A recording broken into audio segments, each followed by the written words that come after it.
What is up, guys? I do hope you're well. My name is Mark and today we're covering some more r/am I the butthole.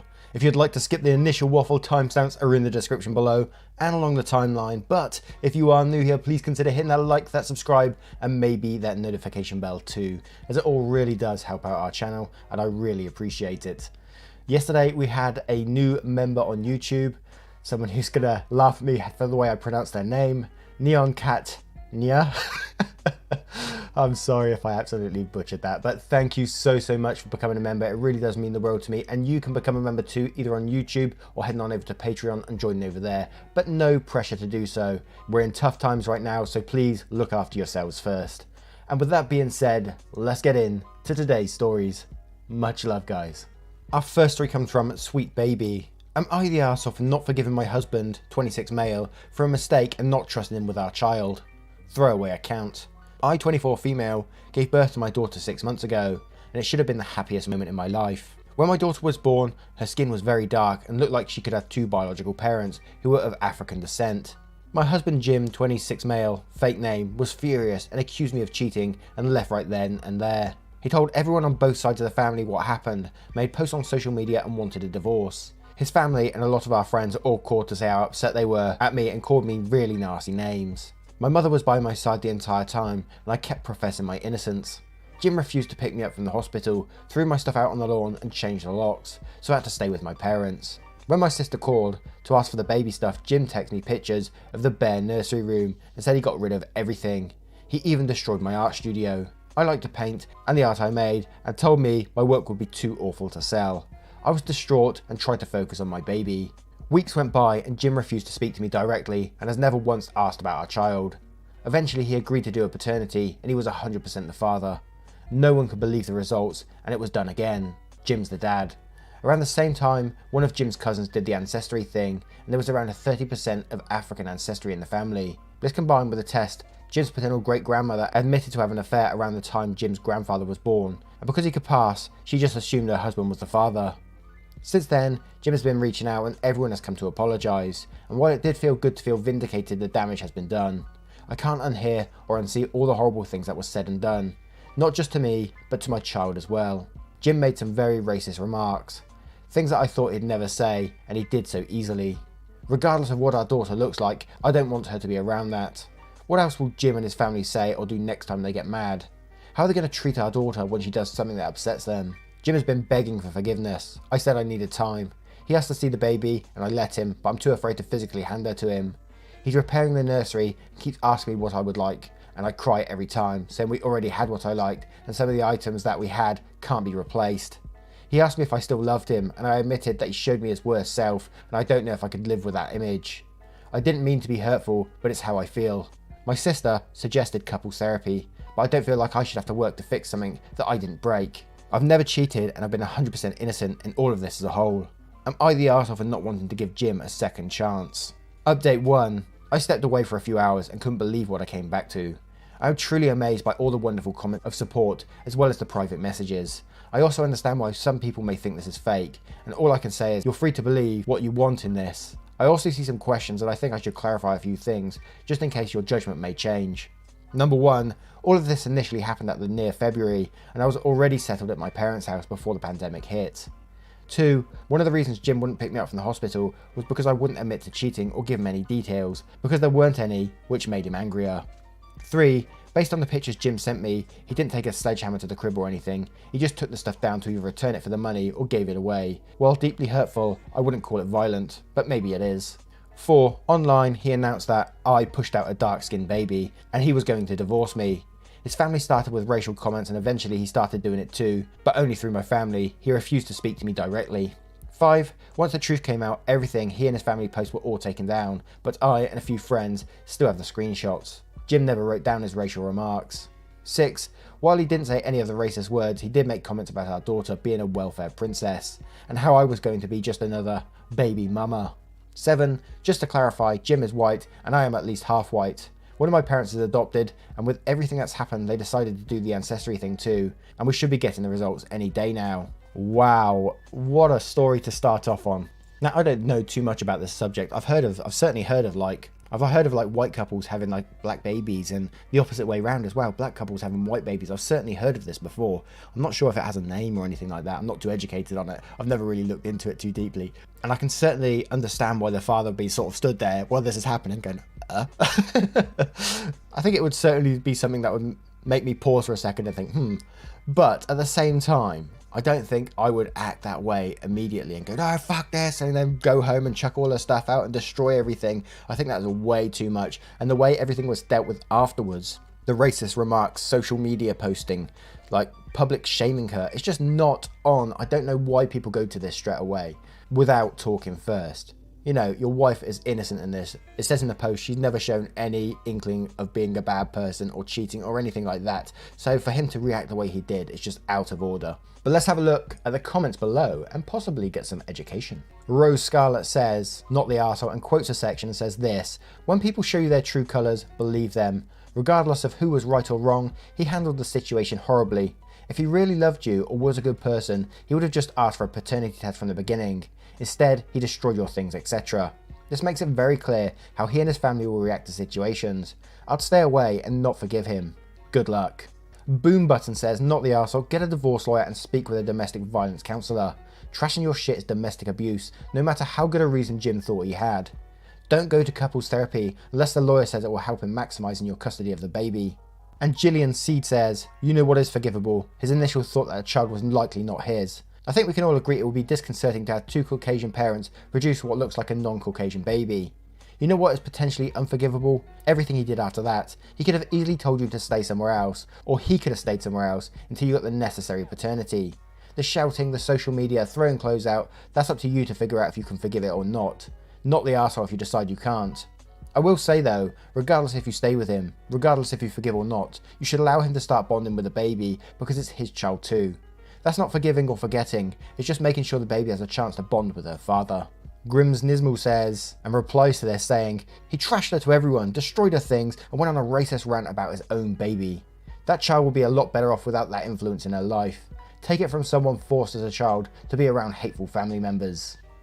Now, I turn it to you guys. What do you guys think of this story? Let me know in the comments below, and don't forget to vote on that poll in the description for story 1. And our next story is from Throw Pushover Query. Am I the arsehole for intentionally blindsiding my pregnant roommate to avoid a confrontation? I've been living with my roommate Holly for almost 1.5 years. Holly wasn't a good roommate. I was doing most of the chores. I didn't like her much, but she seemed to think I was a really good friend of hers. Anytime I tried to talk to her, she'd either deflect or give excuses. She told me once that it was my fault because I do it better than her, and now she is not used to doing chores. 6 months ago, she told me that she got pregnant. I was covering half of her rent too because she didn't have any money. I wanted to ask her to move out, but again, she would say something or give excuses or start crying and I would back off. A few months later, situation has got worse for her. Quit her job, couldn't find another. We were speaking one day and she told me how lucky she felt having a friend like me. She thanked me for being so nice about the rent and the food, and she told me she's not feeling scared about being a single mum as I would be there to help her. I freaked out hard. Helping out a person when they're in a spot is one thing, but it was clear that she was expecting me to help her even after the baby was born. I didn't want that. Another month passed by. I was making plans to leave. Me and my friend found an apartment to share. On September 3rd, when she wasn't home, I moved all my things to my new apartment. Since most of the things outside her room was mine, the apartment was pretty bare when I left. I called my landlord and informed him that I wouldn't be renewing my lease, which was ending at the end of September. He promised to return my security deposit in full at the end of the month. After that, I left a message to Holly that I moved out and she has to talk to the landlord about her situation from next month. To be clear, I paid my share of the rent for this month to the landlord and told him to ask Holly about the rest and about making a new lease / new security deposit. I refused to attend any more calls from her. Bottom line is, I left a 8 to 9 months pregnant woman who was dependent on me for many things like rent, food, etc. on her own during a pandemic while she was jobless. She had left me multiple voicemails telling me how I should have talked to her and at least given her a heads up instead of just moving out. She told me that she is struggling a lot and she is about to give birth soon and that I need to help her. She is saying that it's shitty of me to help her so much then abandon her. She told me she wants to meet me and explain things. She thinks that talking to her would make me move back. I refused to respond. All my friends have conflicted opinions. Something I should have just talked to her and resolved it. Something I should have at least given her a heads up. Something I should move back in. Many think it's not my fault at all. Again, she has 1 month to figure things out with the landlord before the lease ends. I didn't talk to her because it never worked in the past, and I didn't want to be guilt-tripped out of moving. Here for unbiased opinions, am I the asshole? Now, I was getting some serious manipulation vibes in the first half of the story, like she is taking advantage of you, paying the rent and all that sort of stuff and the chores and everything like that. She's definitely taking advantage of you and manipulating you that way. But at the same time, I think you just jumping out without saying anything and not responding afterwards to a pregnant woman, I don't know, it's giving me everyone sucks here, in my opinion. But that's just my opinion.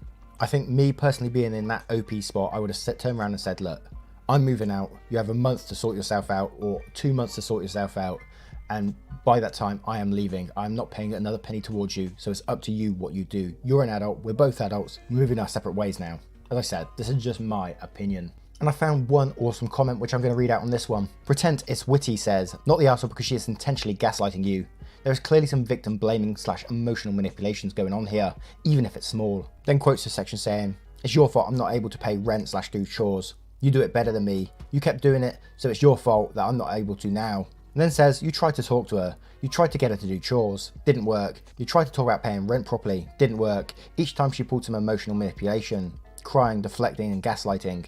So you didn't have any reason to think talking would work. You could have given her notice to move out when she couldn't pay rent. Instead, you helped her. Even now she has 1 month to figure things out with a landlord, which is the standard notice period. Warning her would have been a nice thing to do, but it sounds like she would again try to manipulate you into staying. It isn't your fault or responsibility, OP.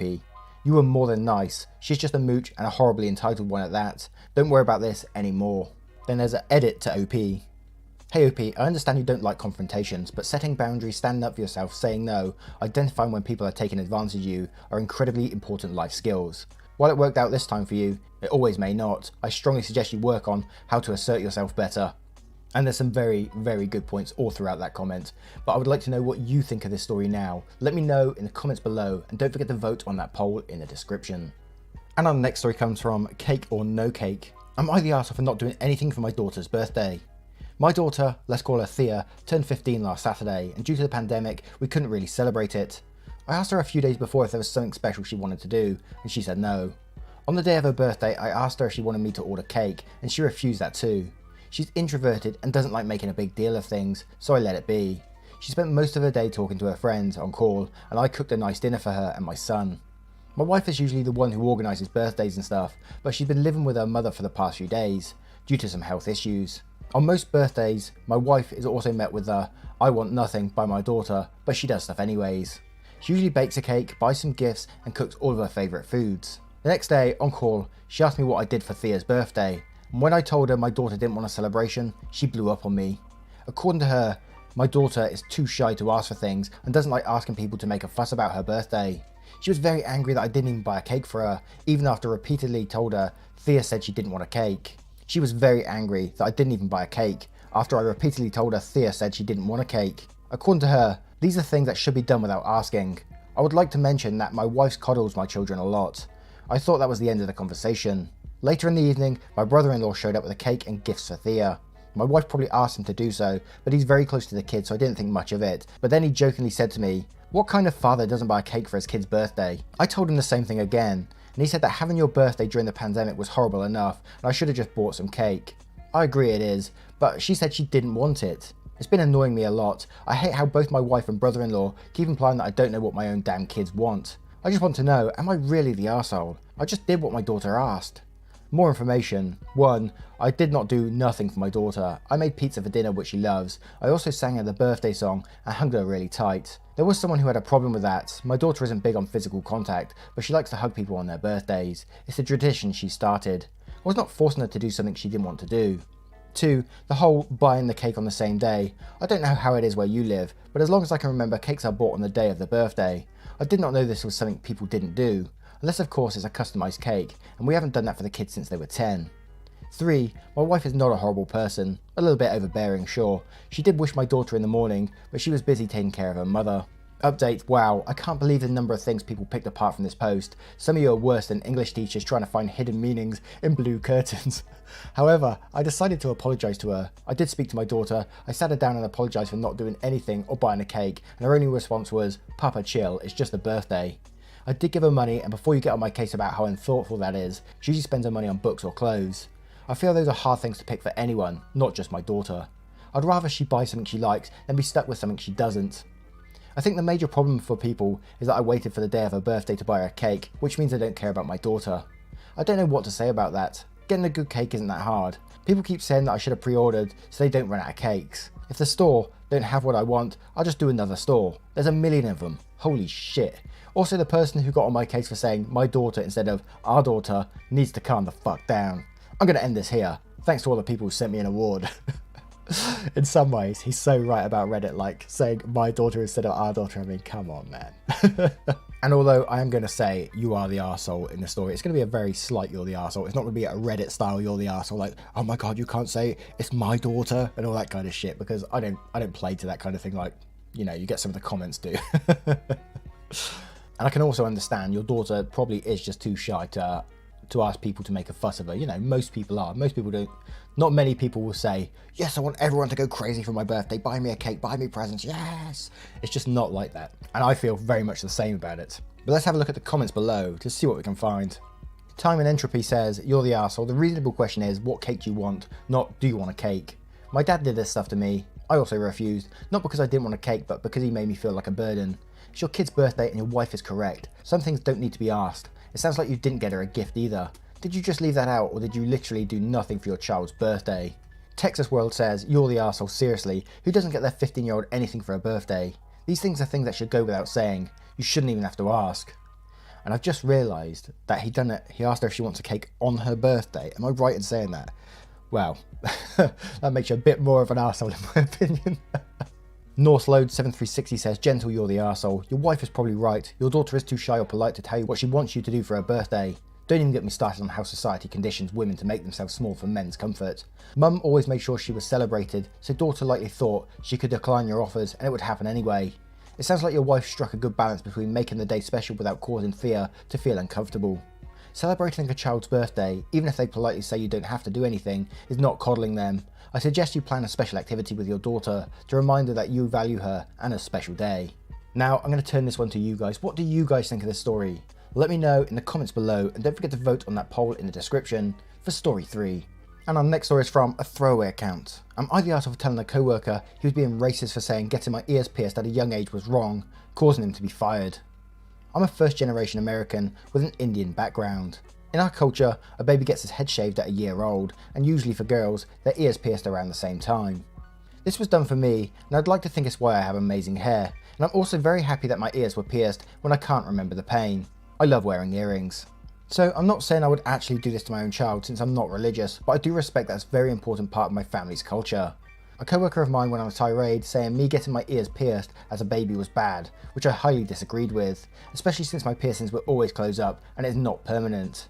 I let it slide for a bit and eventually said we can agree to disagree, but he kept going on and I said I felt it was very inappropriate for him as a white man to be trashing my culture and that I felt like he was being quite racist. This definitely made him mad, but he dropped the topic. One of our other co-workers brought up this argument to HR. I was then interviewed and I confirmed what was said. My co-worker was let go. This happened a year ago, but I was told by my friend recently. She said I was wrong. Am I the arsehole? Now, I think in this one, it would have been the way the co-worker approached the situation. If he went up to her and said like, oh, your culture is bad, they shouldn't be piercing ears at that would make him the arsehole basically. Although he's allowed his opinion, but to keep pushing it, then, you know, it would make him the arsehole, in my opinion. But in this post, you don't mention about him saying anything against your culture. You say that he just disagrees with like babies having their ears pierced, period. Which I would say wouldn't make him the arsehole. You know, many people don't think it's right to have babies' ears pierced because, you know, it's not a choice of their own at that age. And it's not something that really needs to be done. It's purely cosmetic. But again, I think there's many things in this post that could split opinions. Having the baby's ears pierced by itself, then adding the culture thing as well. Is it right to do it in a culture? It could go all different directions in this post. So let's have a look at the comments below to see what we can find. Multi-Phase says everyone sucks here. There was no racism here that I can see. This guy doesn't like the idea of babies getting their ears pierced. That dislike has nothing to do with any specific race or culture, but applies to anyone who gets their baby's ears pierced. I mean, I'm not a fan of male babies getting circumcised, but does that make them anti-Semitic? Or can you acknowledge that disliking a thing doesn't mean you dislike everyone who comes from a culture that does that thing? Turning this into a race issue was kind of an arsehole move on your part. That said, he's an arsehole for not letting the topic drop and continuing to push the issue. That's not appropriate behaviour in the workplace, or any place really. Johnny Frostbite says, "Not the arsehole, you're okay with agreeing to disagree. And you personally didn't report it to HR, you just confirmed your friend's report. It sounds like this dude probably did other shit as well, because I doubt he was fired based on this one incident alone." Cubby Throw says, "Info, did he say anything about your culture or just about the ears? If it was just about the ears, you're the arsehole. Many people firmly believe that you shouldn't pierce a child's ears until they're old enough to consent on their own. That belief has nothing to do with culture or race. ETA, you're the arsehole. This wasn't about race. Culture is not always the same as race. Cultural practices become out of date and need updating. Culture is behaviour. Race is a social construct, including physical behaviour as well as cultural attributes. Culture alone does not define a race." And OP replied to this saying, "When I said it was an important cultural thing, he said, I didn't give a fuck about your culture." I think that is quite a rude thing to say. I always find like OP's comments really interesting once the post is gone, and it almost feels like they're trying to, because that's quite an important thing to leave out of the story, right? Someone saying, "I didn't give a fuck about your culture." That's quite an important thing to leave out your story, and quite convenient it gets dropped in at the end. So I'm not sure, I'm just dropping that in there too. Let me know what you guys think in the comments below, and don't forget to vote on that poll in the description for story 4. Once again guys, thank you for being here today. I hope you did enjoy today's stories, and if you did, you know what to do. Hit that like, subscribe, and maybe that notification bell too, and hopefully I will see you in the next one, right? Take care guys, much love.